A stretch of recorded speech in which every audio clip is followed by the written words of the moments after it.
Welcome to the Dork Forest. Jackie and her pals will never bore us. Shameless confessions about our obsession will make us laugh and smile. So let's explore the Dork Forest and dork out for a while. Hi, Jackie Kashian here. You're listening to the Dork Forest. You know the websites, dorkforest.com, thedorkforest.com if you like a determiner. JackieKashian.com has everything. Both of my podcasts, all of the stand-up stuff, the new album, links to YouTube, Instagram, TikTok, all the things.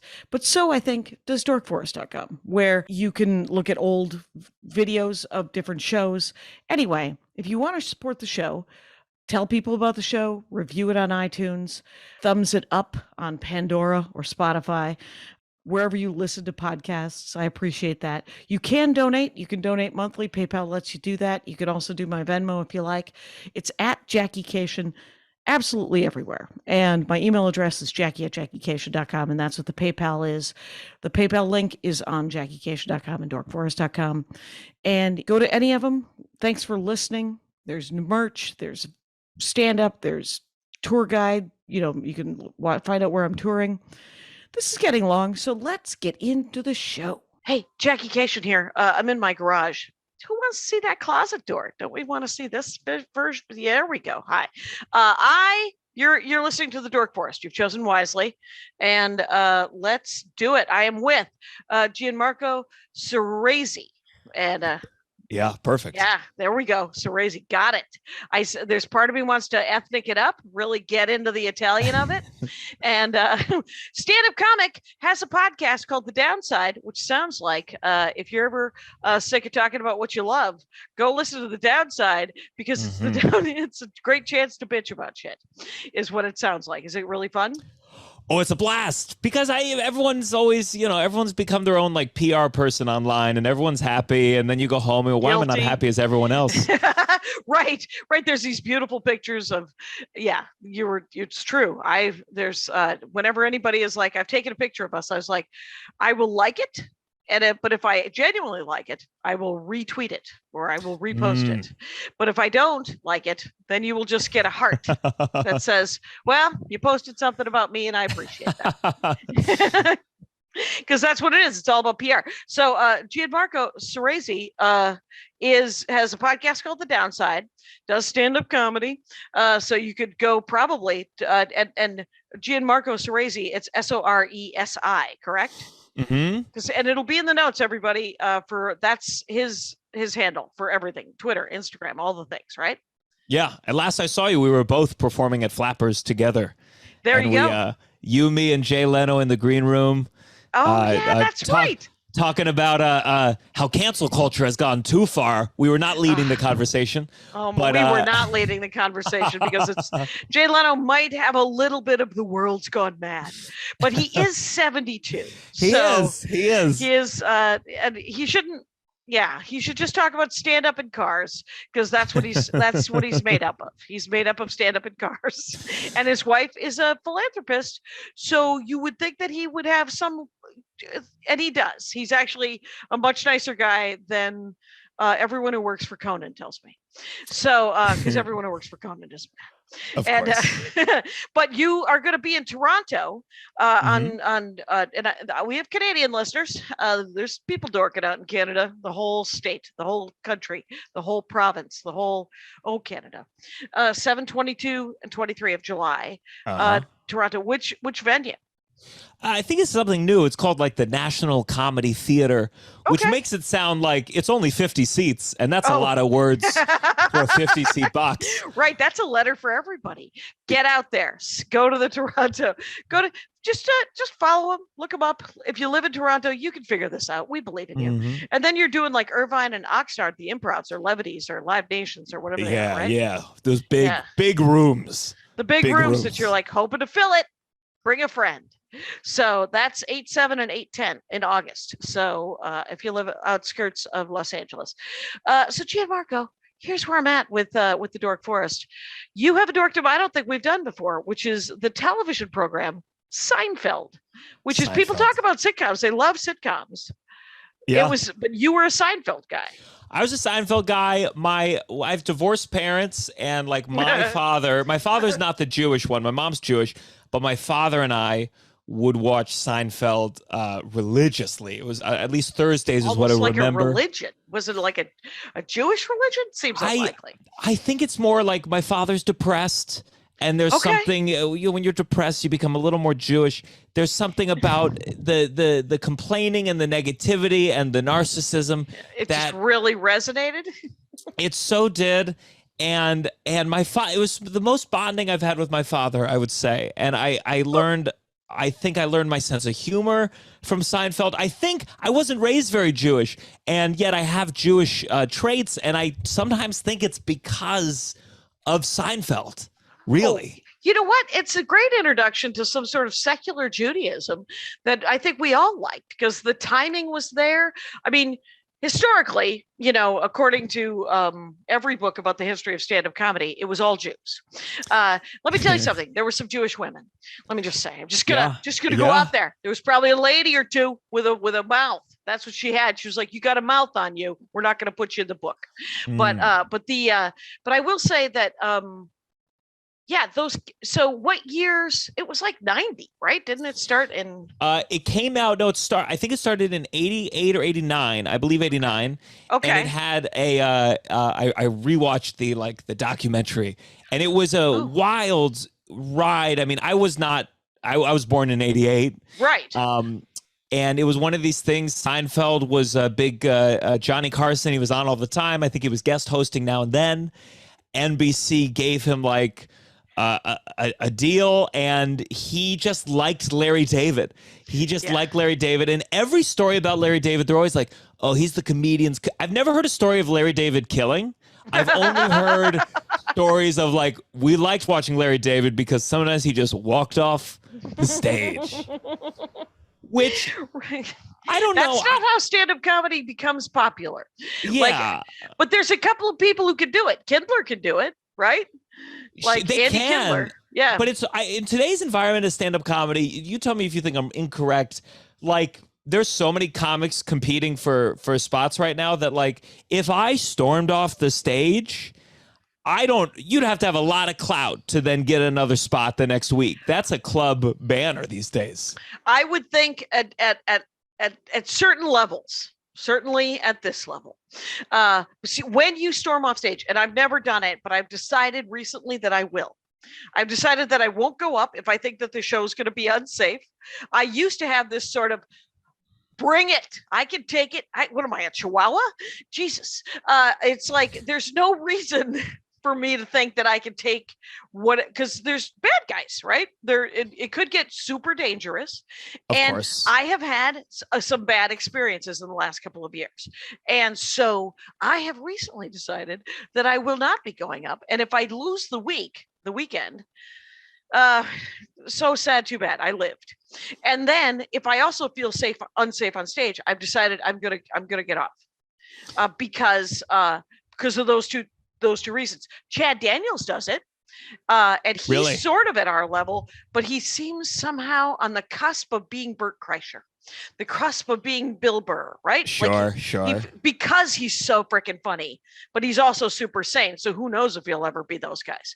Not that those guys are insane. That's very the unsaid word. Anyway, it's flattering you said our level. I'm at a much. I'm down here.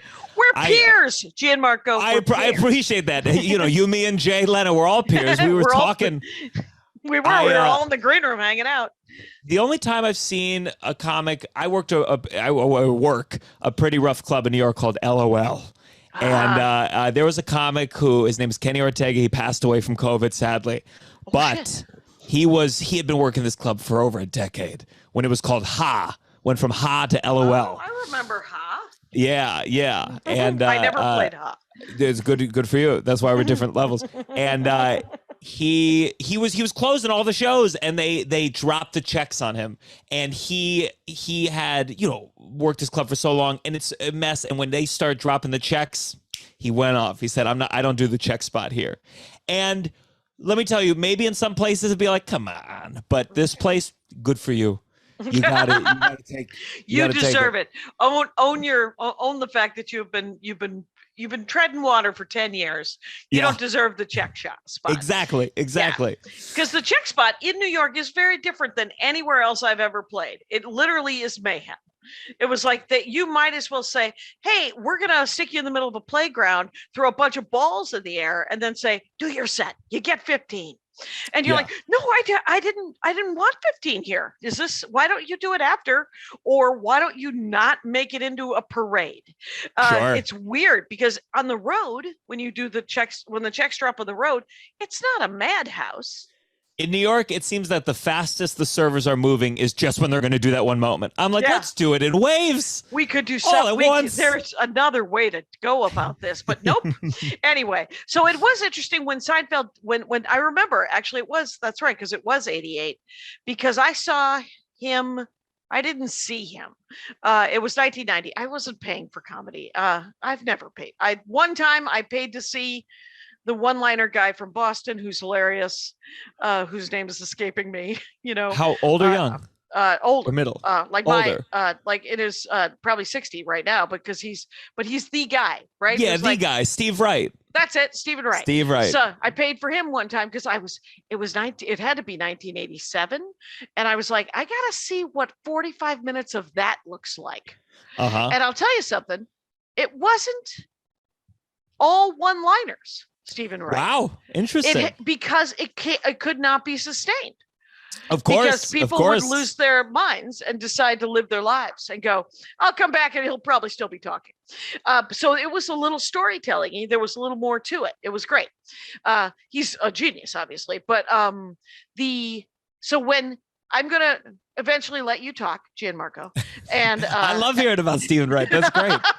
But I will tell you this, is when Jerry Seinfeld played Minneapolis, I moved to Minneapolis in 1990.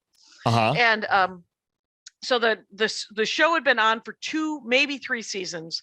It was doing good, but it hadn't blown up, right? Yeah.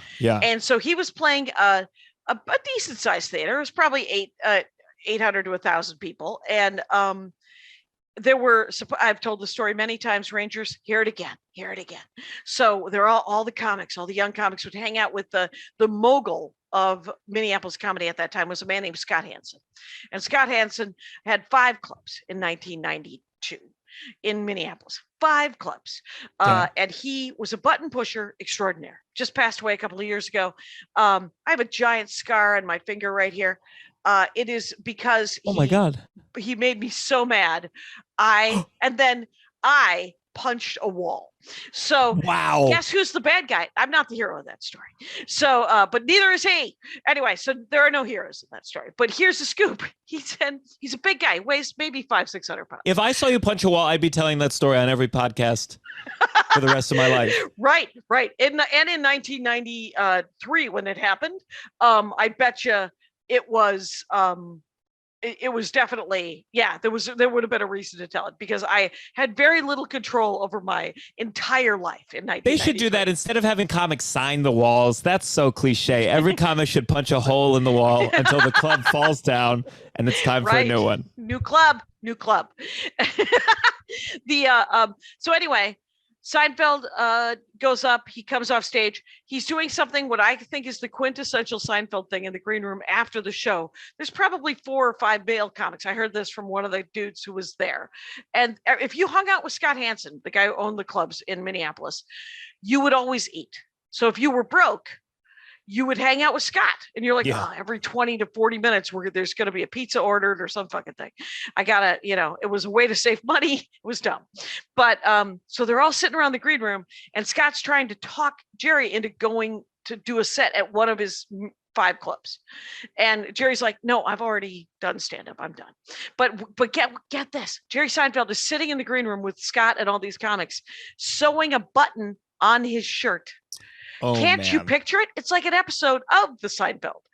And so he goes, I've already performed. I don't want to. And so they're talking, and Scott finally goes, well, do you want to go get something to eat? And while he's sewing, Seinfeld goes, Scott, you've eaten.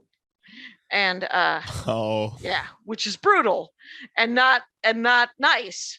But very Seinfeld, because that's the thing about Seinfeld, is it wasn't particularly nice. that show. Yeah.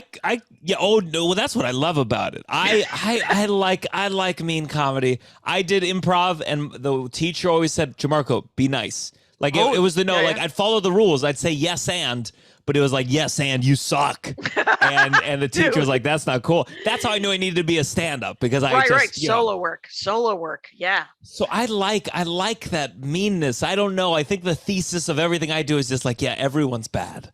Okay. And Seinfeld, they I think it was Larry or Jerry where they were like, no sentiment, no sentimentality ever. There's not a moment in that show, and that's why the finale didn't fully work, in my opinion, because there is no conclusiveness. Right, there's no repercussions. You can't bring it to a head because there was no momentum. You just should have gone out with a good episode. That's it. Right. They're just like, well, I'll see you tomorrow. And sort of The Sopranos, where they're sitting at that diner, and then it just fades to black, and you're like, oh, they continue to live their lives. Lady and the Tiger. I could see someone killing George. I could totally see someone killing George. Right. It doesn't have to be a gunshot. Yeah. It was interesting about the guy who played George, who has Jason Alexander. There, thank you very much, Jason Alexander. I believe I saw an interview with him once where he said, "I don't understand how people relate to these characters. They're monsters. My character is the biggest asshole in the world. Why would you relate to this guy?" I think that's like Larry David again with Curb Your Enthusiasm, which is it's like second wave of this kind of comedy.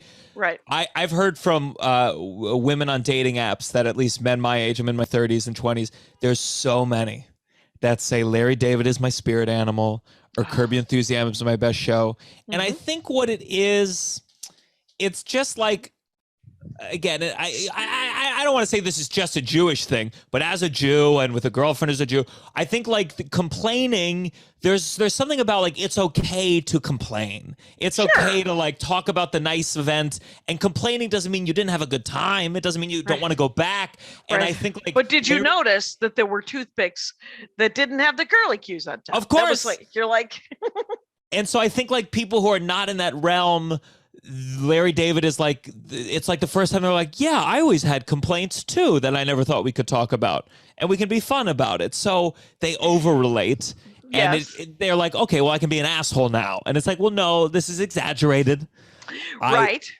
That's the part they miss. Right, and it makes me glad I'm not on the dating app, though. I will say, when I was dating, it was 2000.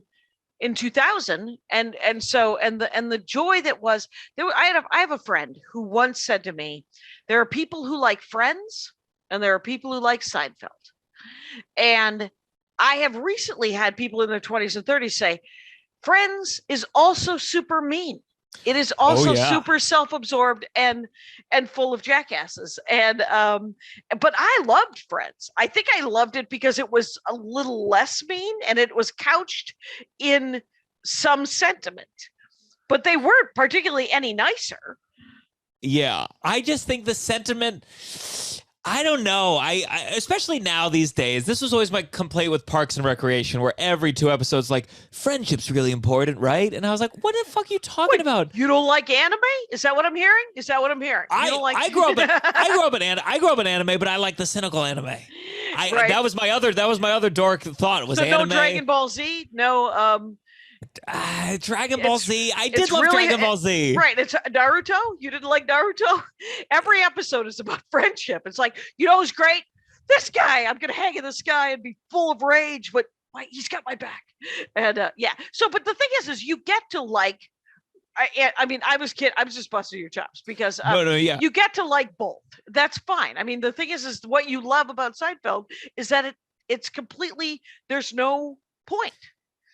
Yeah, and it's very funny. First, the show, for a mainstream show, Seinfeld was so meta. There were so many meta references. Right, inside baseball, kind of. Yeah. And so the history of the show, it was amazing because the test audiences hated the pilot. They said it was too Jewish. They said it was too New York. Right. And they like released it as this crazy thing where they filmed it like they aired it in the Saturday Night Live slot, and it was like a special. It was like how a stand-up comedian makes their material. That was the pitch of it. And then they did a 4-episode order for a first season.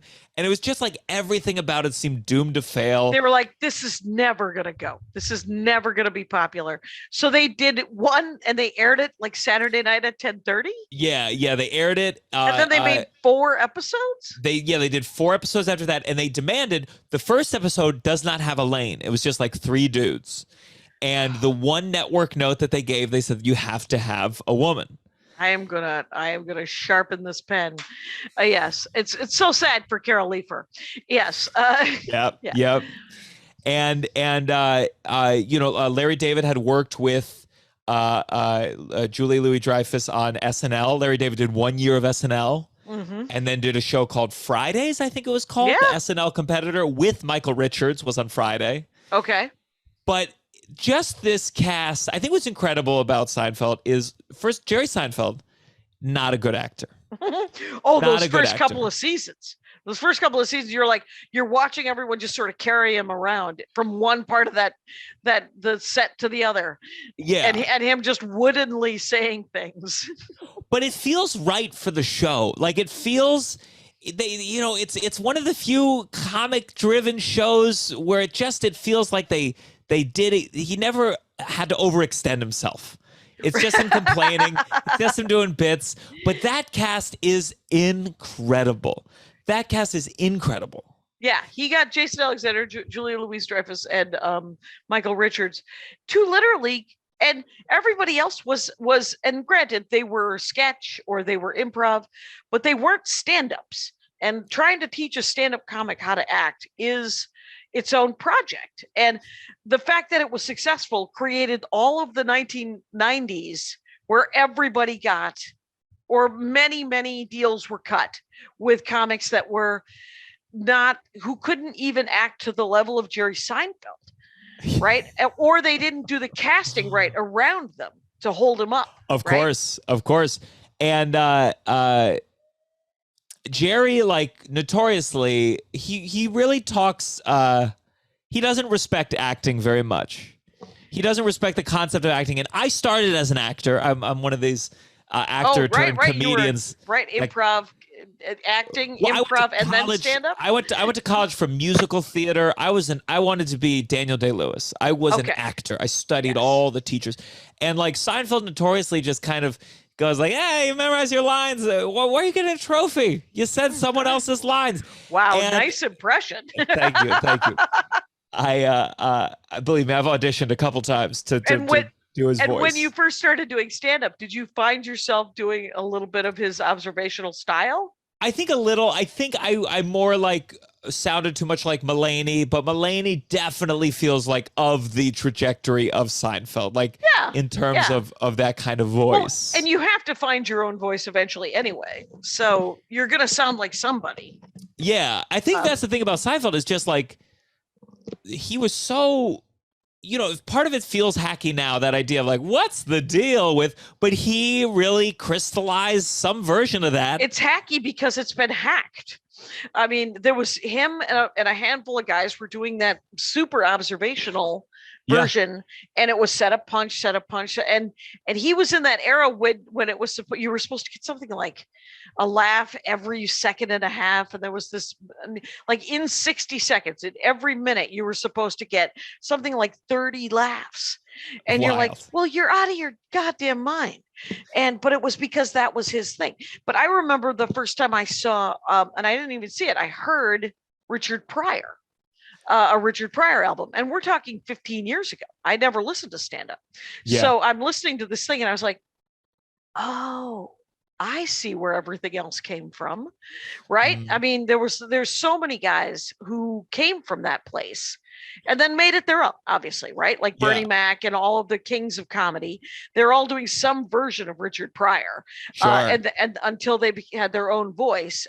But Richard Pryor like opened the door. And much like Seinfeld opened the door to talking about the mundane and making it really funny and personalizing it. Yeah. And I don't know, sometimes you hear old Seinfeld, it's very, I was watching that George Carlin documentary, and they're both kind of comedians that like I think in their weaker times, get a little bit too obsessed with language. Like Yeah. Seinfeld loves to be like, you go in the train, but you go on the boardwalk, on the inn, and you're like, who gives a fuck about any of this? Right. It's He's just that way fishing. because He's it fish- is. He's fishing for premises. I don't know if you've ever, where you're just like, what else happened? Did anything else happen? I got to find a premise. And he's the guy that writes that joke. So I went to the taping of his Netflix special where he did all the old material. the last time. Yeah, the last time. No, not the Broadway one, but he did like a Netflix one where he like did all his material up to his first Carson appearance. It was like his first Netflix special. And they didn't say that during the show. So he was doing these materials about like, he was doing a chunk on cotton balls. And I'm sitting there like, what the fuck? Are you talking about cotton balls in 2022?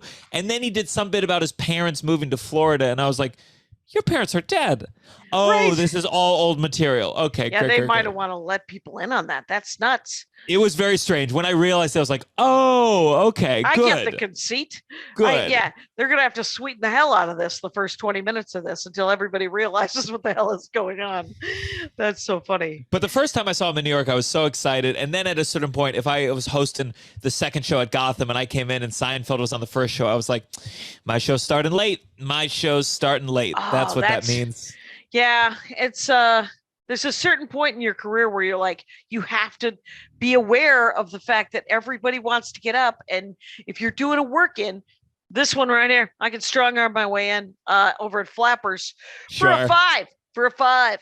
And if I run the light, I've done a 7. Oh So- my God. I was once hosting at West Side Comedy Club in New York, and Jerry Seinfeld, like right before, tweeted, I'm going to go to West Side Comedy Club, but tweeted the Twitter for the West Side at your end in LA. Oh, weird. And so like West Side in your end had to like clarify Seinfeld is not coming here.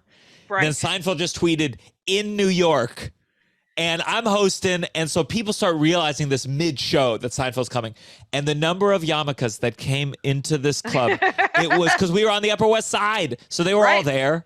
And it was so funny to watch this crowd of Jews just come in mid-show, so excited to see Jerry Poor Seinfeld. bastards. Poor things. Yeah. They didn't get to see him. I think it's so did you ever write a spec? Wait, you're probably not old enough for that. That would have been a spec. Yeah, Because I wrote a spec. I wrote You a did? Seinfeld spec. That's so cool. It's terrible. So it's Is it not bad? good. Well, neither one of this. I wrote a Spin City spec and a Seinfeld spec. And the Seinfeld spec, the only thing I liked out of it wasn't even mine. It was my buddy Jim who watches it all the time, and I wrote on his idea, and the idea was that George gets on the bus, and the bus driver has a really big belt buckle, and George makes a crack about it, and the bus driver gets really mad at him, and so the rest of the show, George keeps buying bigger and bigger belt buckles, and tries to find that bus driver again. I like that a lot. Right, because there's nothing there. That's all it is. It's just him humiliating himself with a giant belt buckle. Did you ever read the spec script by Billy? What's his name? He did a Seinfeld the day after 9/11. Oh no. Oh, you haven't read this? It was this crazy thing. It was a script that went viral. Yeah. And it was the funniest thing. Because it was about nothing, but it was like involving all these things. Kramer had lent his box cutters to what ended up being one of the terrorists. Jesus H. Elaine was about to break up with a guy who was a fireman who went in, and now he was a hero, but she was like really trying to break up with him. And it's this incredible. I would pay real money to see them read that script out loud. Wow, that is amazing. It's amazing. That's yeah. I don't see those guys buying toothpaste and bringing it down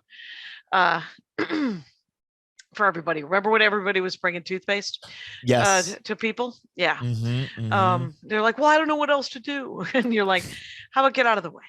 And sir, it's that is super dark. I'm surprised actually that they haven't done a table read of that for like the 25th anniversary. Maybe they'll do it for the 25th anniversary of 9/11. That would be something. That'd be super dark. I don't know if Michael Richards is like, yeah, let me see if I can make this the thing I'm known for. Right. Maybe this is how I rebuild my career. It's that I do feel I don't have any sympathy for Michael Richards. I have sympathy for stand-up comics for actors who start stand-up comedy after they've become famous. Yeah. Right. Because he didn't really do stand-up. And then, so he didn't really know how to do crowd control. And the Laugh Factory in LA is, it's a ball pit at a McDonald's. It's dumb. So there's no way to, but what does happen, as you will know from doing stand-up comedy by the way, I am talking with Gianmarco Soresi, and it is spelled SORESI, and that is his handle on all the things. And he has a podcast called The Downside, and he's going to be in Toronto, and then he's going to be in Irvine and Oxnard. So go find him and watch him do stand-up comedy. But when you are in a heckler situation, you end up saying the meanest things that you can think of. And luckily, the meanest thing is absolutely never have thought, well, I'm going to drop the N word. Sure. Right? But maybe my racism is somehow manifest in a different way. It turns out it's not me saying horrible things to people of color or to Jews or to women, but to other women, I've called other women cunts. I called someone a cunt in my first year of stand-up, and it was really bad. It was really well. And in your first year of stand-up, you don't know when to use, like you blow up too soon. Of course. Which and is I call men cunts too, if it helps at all. But it was one of those where they were heckling. It was a bar show, and it was this thing where she was like, I would do the setup, and she'd be like, go on. No, keep going. It's one of those things where you're trapped because if you go on, you're obeying the heckle. Right. And she's screwing with your timing. She should be removed immediately. And because that is not how stand-up comedy works. We don't need a cheerleader in the middle of the setup, please. And so you have to stop and to go, if you want to hear this joke for real, and I assume that you do not, you have to be all super cool. Maria Bamford had one of the greatest heckler lines. She was like, I see that you want to be in the show. I'm going to cast you in the show. You are now going to be playing the mute girl. And action. Oh my God, that's amazing. And so it is a delight to work with Maria Bedford. So, but the thing is when, like in my early days, I would blow up too soon, and I would go too dark too quickly. Yes, Jackie, we heard the punch the wall story. We know that you blew up too soon. Right, there was trouble, and sadly, that was easily 6 years in. So that should have been. I feel that all the time. Like there's nothing to me. My theory has always been like, there's nothing funny about real anger, like impotent anger. So like sometimes I'll tell an audience member, be like, shut the fuck up. And it's funny. And then there's something that changes in my tone and goes, shut the fuck up. And it's like, boom, the audience goes, whoa. Yes. This is not fun. Right. It's what I call the 4 levels of heckler. The first heckler you try to ignore. And then the second one, you're like, hey, whisper fucks, what are you, under a helicopter or whatever, right? You jokingly tell them to shut the fuck up. Third one, you jokingly attack them. And then the 4th level is literally you have to get them out of the room to continue the program. That is when I've decided I don't ever want to get to DEFCON 4 ever again, which I think is the other way with DEFCON. But I will walk off. I will sit down. I will Chad Daniels this thing. What's so funny is like I've done some casinos, seems to be casinos where they're like, if you need anyone removed, do the classic. They look like they need some water. And I did it once. There's a bachelorette party and I was like, they need some water. Some water here for these folks. No one came. At the end, they were like, well, it seemed like you were handling it pretty well up there. And I was like, what do you want? You want me to start crying for you to take me seriously? Of course I handled it well. That was what I'm trying to do. And then you do the secret part. You be the principal, not me. Right. Your job, the and I've told this story before too. Rangers, you gotta love it. I was doing an Indian casino in northern Michigan where you were not allowed to be mean to the audience, and you were not allowed to swear at all, and you couldn't make fun of the casino, which I wasn't going to do, or gambling, which I also wasn't going to do. But there were two super drunk dudes in the front row who would not stop. And finally, I was like, "Can you get your buddy out of here?" And he goes, "Nope." And you ever get so mad? Sometimes in stand-up comedy, you get so mad you see those red dots. You see those red dots. And I looked around, and for the first time at a casino gig, there was not a security guy. So I literally was like, well, but I can't do anything. And because when you feel that sort of powerlessness on stage, I've decided to never feel that again. But what you do when you think that you're somehow tougher and you can power through this, and you don't want to get prorated and you need to get paid, and so you stay up and do your time, you're like, all right. I literally felt, and this, I'm pretty proud of myself. I've never done it since, but I fell to my knees and made the sign of the cross and tried to pray them out of the room. Oh my God. And I was like, please, God, bless these men away from me. I hope that they win at all of their cards and games and all the things out of this room. And they did get up and leave. But here's the weird thing. Then I had to stand up. I'm not a gazelle. I don't fall to the ground and get up. Even when I was 40. So it wasn't pretty is what I was saying. I was like, did you guys know I did physical comedy? You had to call them back to help you up. You're like, hey guys, come back here for 1 second. So I just, what are your, let's, we're 40 minutes into this thing. Sure. What's your favorite episode? Well, I think like the interesting about Seinfeld is like, I learned a lot about sex from Seinfeld. It was a very, like, it talked about sex a lot. Like, it was very much like, are they staying over? Are we going to be friends and still have sex? And like the two episodes, and I was at that age where it was anything about sex was so titillating. Right. Just like, oh my God. And one that I'll always remember, I thought, but like as I became an adult, like that sponges were a bigger thing with sex, because Elaine had a whole episode where like the sponge she was using for sex. And again, I didn't even know, does sponge go in? Does it go over? Who the fuck knows? But basically the sponge is discontinued. So she has like 5 more sponges. And so she's deciding her sexual partners, are they sponge worthy? And I don't remember that line, but I bet you that was the line. Oh, yeah, absolutely. Spongeworthy was. I mean, this show was so good at coming up with like words and phrases. And so like that's how I learned about like. I guess that you had to be worthy about contraceptive, about like you gotta be worth it. Right. And so there was a lot of worth it, whether or not people were worth it socially, whether they were worth it sexually, whether they were, and what was George got engaged to some woman who was very wealthy. What was her name? Susie? Was it Susie? Susan, maybe? Susan. And he was constantly going, I think the fact that they have a cabin and that she's got all of this crap, like, and Michael Richards' character Kramer was like, her dad's got good cigars, I mean, like all of these things were like, these are on her side. The other side, she snores, she has an eyebrow twitch, some sort, something minuscule that you're like, is this like, what are your favorite worth it? Like, one was kind of the inverse of it was Seinfeld deciding to break up with someone because he had like a voice that he liked to do where he went, hello. And he thought it was very funny. And this woman was like, the voice has got to stop. You got to pick, is it me or the voice? And then they had this whole montage of like Seinfeld at the beach, like just contemplating like what was worth it, this relationship or this new funny voice. And she comes in one day and she's like, so have you chosen? And he turned to her and said, hello. And she storms out. And it was it was an amazingly petty show. Petty show. It was super petty. But there were scenes in it that are iconic, that people still reference. And yeah. He's dating a woman. I have been in this situation. I'm very bad with names.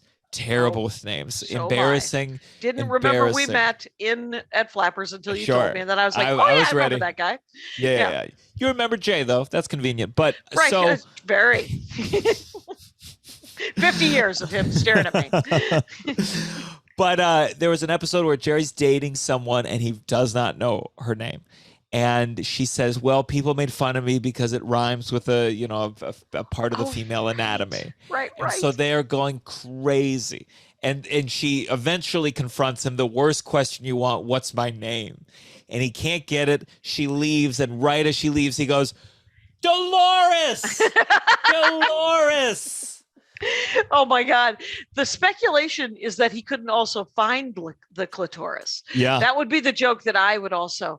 It was like, you would remember the word Dolores if you knew where the clitoris was. Mm-hmm. And that's the joke I would have made. I once, here's too much information.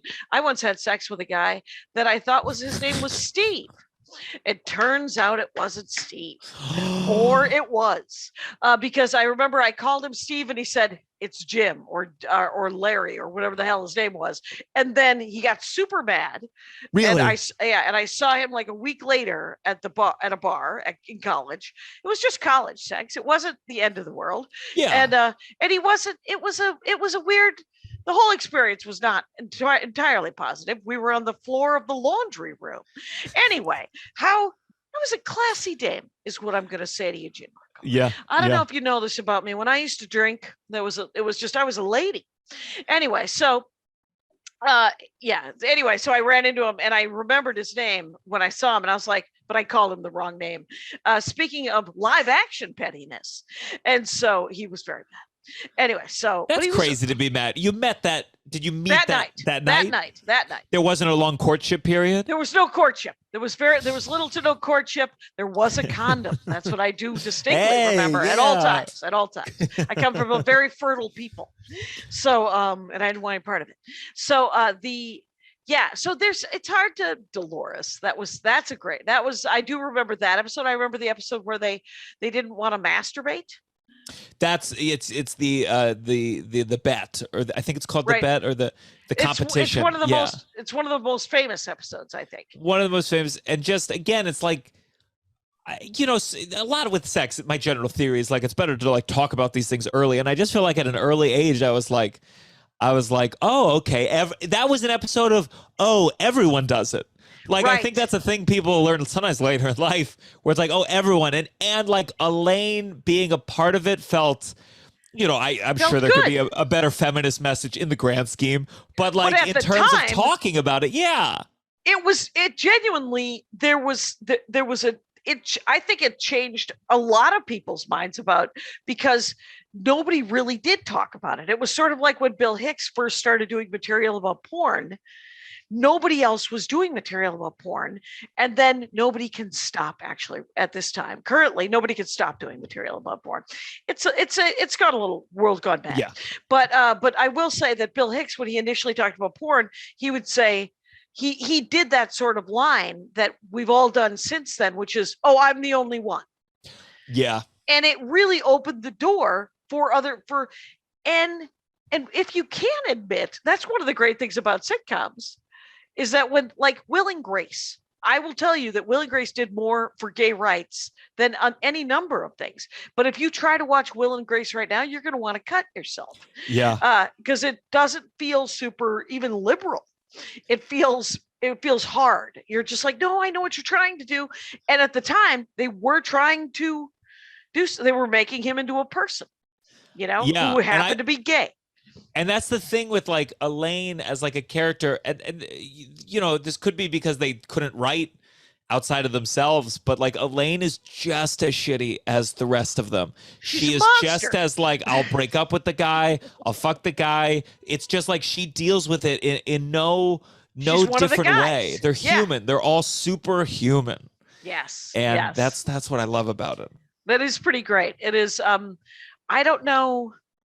Yeah, I think that her character on that thing was because they didn't want to make Carol Ann Leifer was who it was based on, I believe, right? Carol Leifer. I think so. Yeah.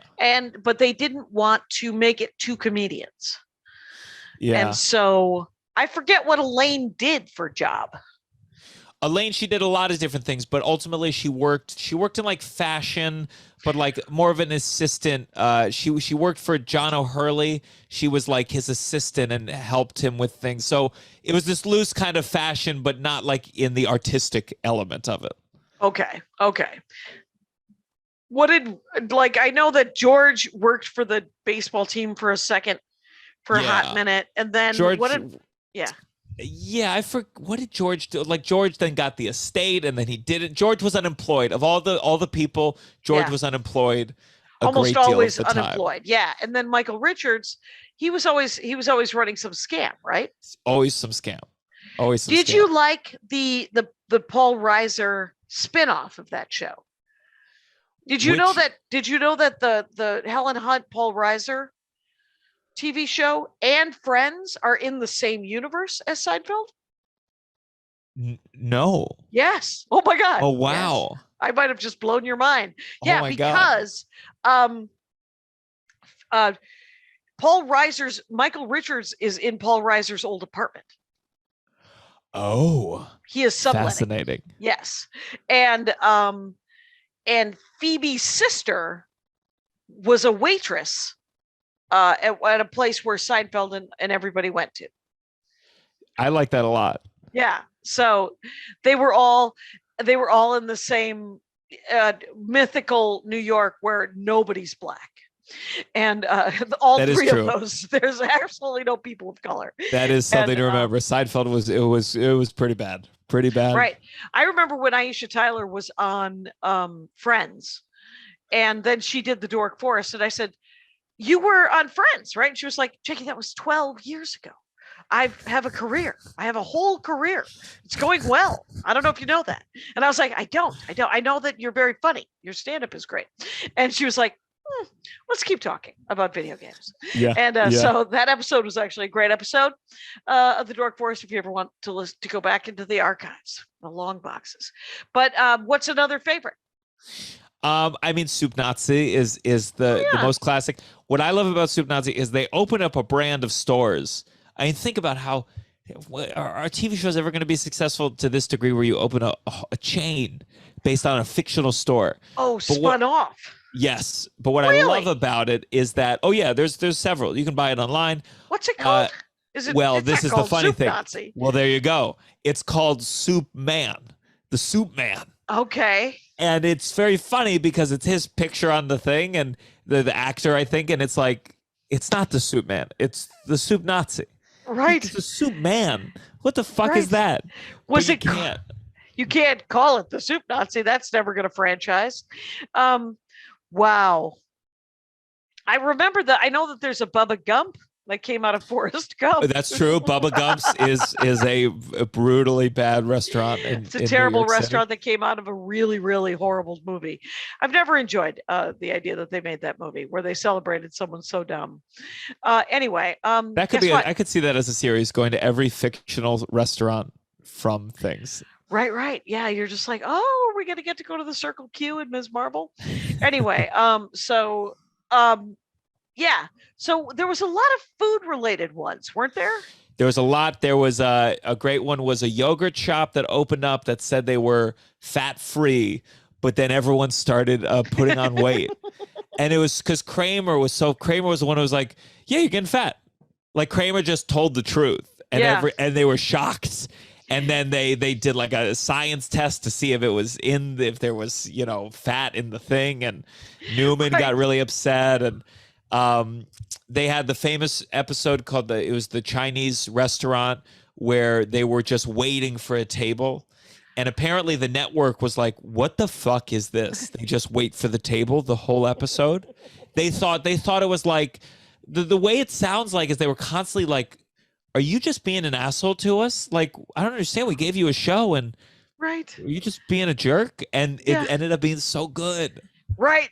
Like literally it was. And then wasn't there a meta episode about the fact that the show wasn't about anything? Well, there was a whole season where Jerry gets a deal to pitch to NBC and they say the show is about nothing. And George, it sounds like Larry David was very difficult when they were pitching this meeting. Like Larry David, if he got notes, he'd go, "No, I'm not going to do any of that." And that's what George does in the thing. And there's they do a whole season where they cast it. I want to watch Seinfeld with you, Gianmarco. I don't want to watch it alone. I think that sounds sad, but to watch it with others, I think might be the way to go. My brothers love it. And then Curb Your Enthusiasm did truly the greatest reunion, where they did a whole season of Curb Your Enthusiasm where they bring back, they're going to do a season. And so it's about him cajoling all the four of them to do the show again.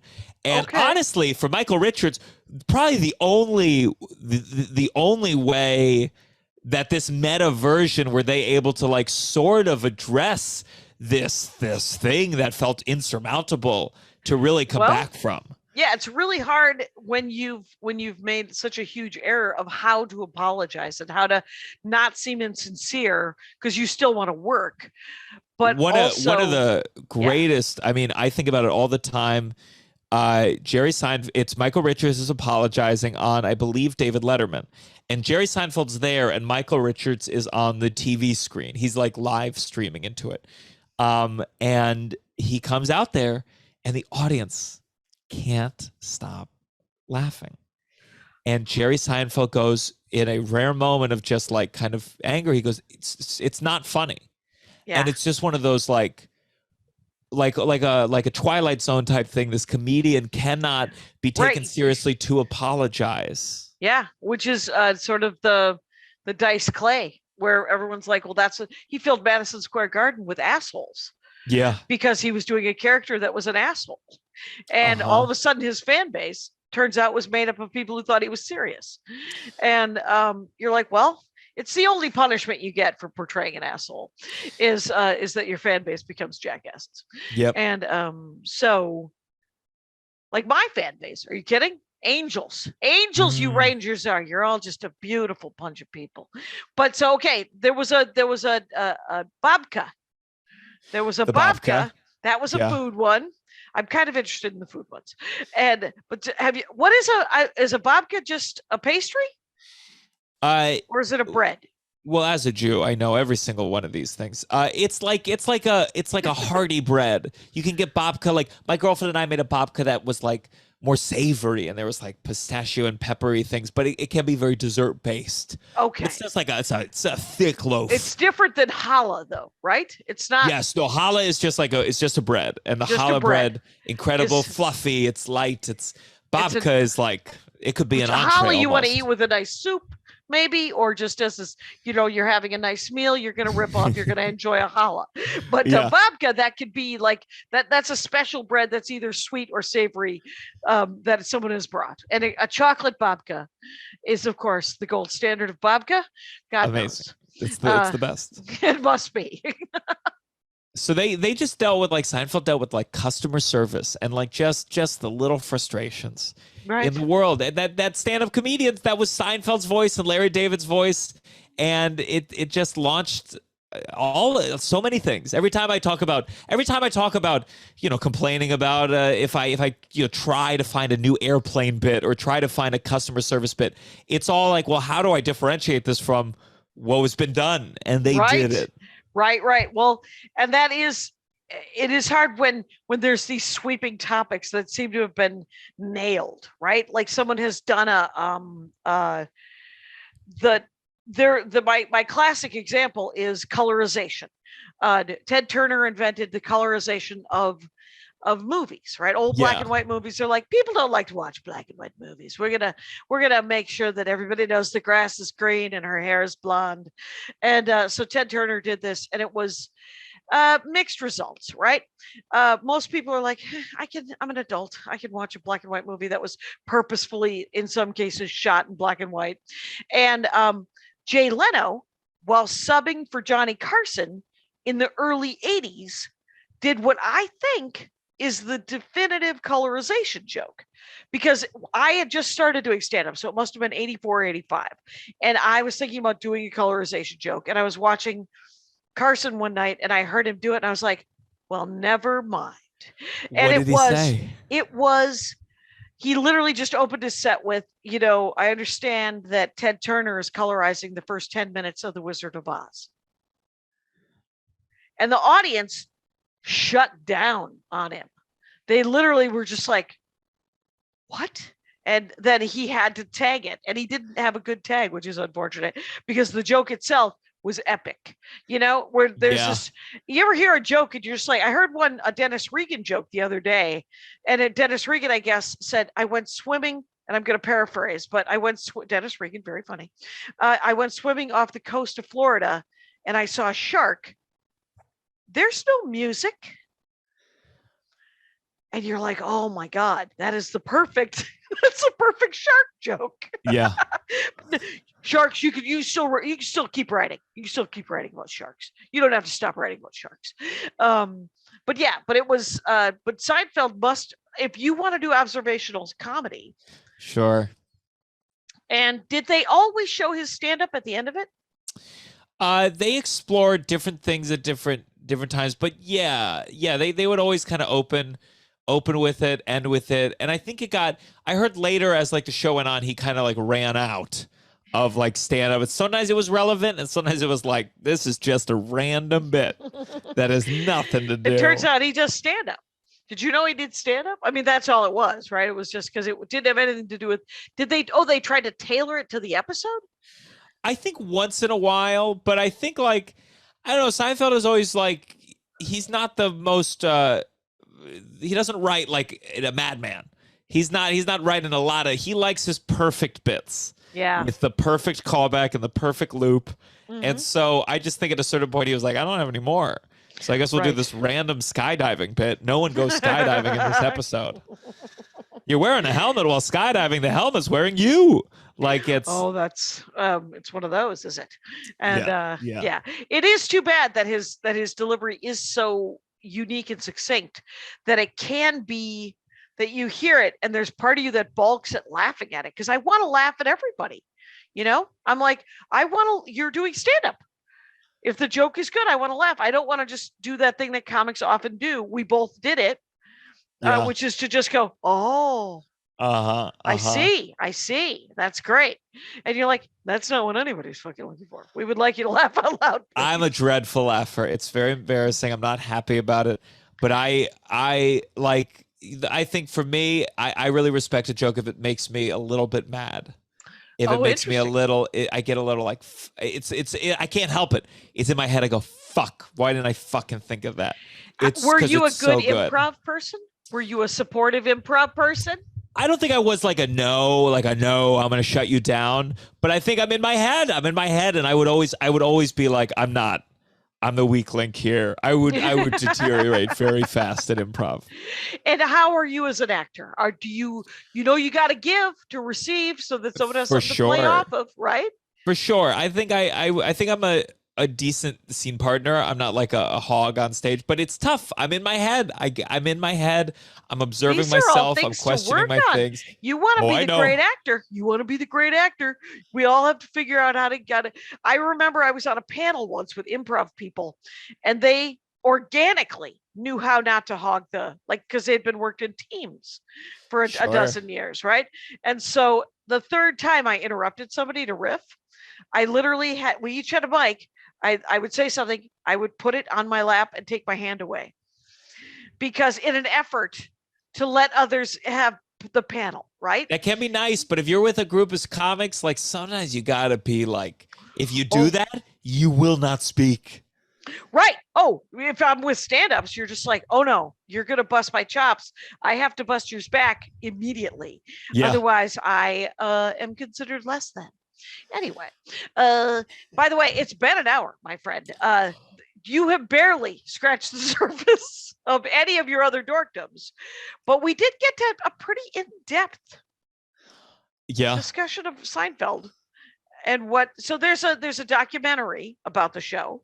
I mean, Curb Your Enthusiasm, the season where he brings back Seinfeld is a like, you learn a lot about it. Okay. And it's just like, it's amazing because Seinfeld is, again, they said it was too New York, too Jewish.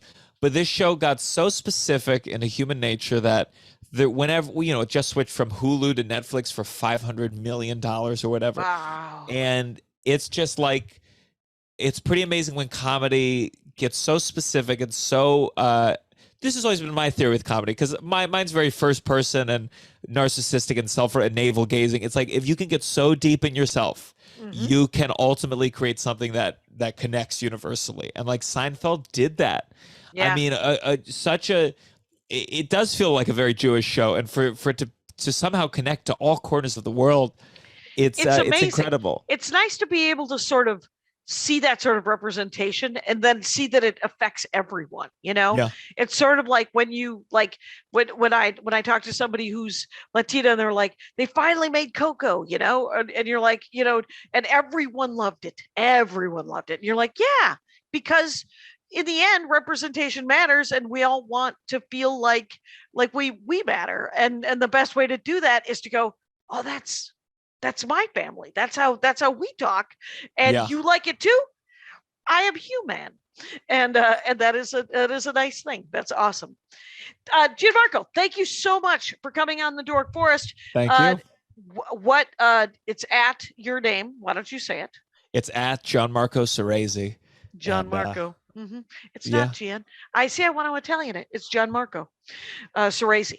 So at Gianmarco Soresi, it is spelled in the notes. Everybody, go find him on Instagram and Twitter and Venmo. Yeah, what the hell? Just Venmo the guy, please. What is he? He lives in New York, and